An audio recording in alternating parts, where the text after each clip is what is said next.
Well, before we take a break, living in Montana or Wyoming, it's likely you have a backpack or two, some treasured hiking boots, sleeping bags, or cross-country skis in storage. But what you probably don't realize is how all that gear is a growing part of our legacy and the centerpiece of a new exhibit at Fort Missoula, taking the history and the memories out of the attic.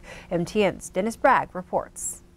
When Rachel Gross grew up in Southern California, she was convinced the best way to fulfill her outdoor ambitions was to buy the best gear to show expertise. That wasn't always the case. I certainly, when I started backpacking many years ago, had people stop to ask me, why is your pack so big? Or why are you carrying that kind of stove? They had all sorts of questions for a young woman who was by herself on the trail, thinking that they knew much better. Now her expertise is the gear. Her postdoctoral work at UM's Davidson Honors College is the history of outdoor gear, a forthcoming book, and fascinating new exhibit opening at the Historical Museum at Fort Missoula.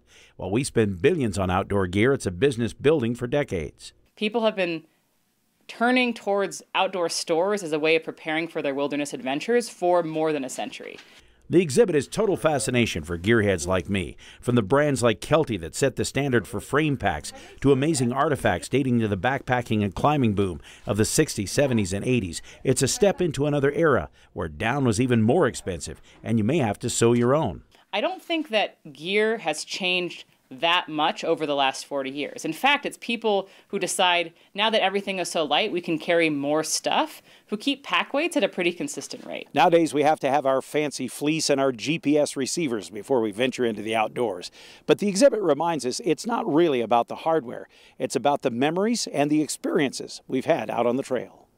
Students helping with the research are uncovering amazing stories. And so she got to know somebody from the neighborhood, from the local university neighborhood, and also hear about how he used to carry an iron skillet, tin cans of food, or sometimes pack out a quarter of an elk on that very packboard. One of Rachel's personal favorites is this rare Clutterworks prototype internal frame pack, designed by Dana Gleason in Bozeman in the 70s, and owned and used proudly by a Missoula woman.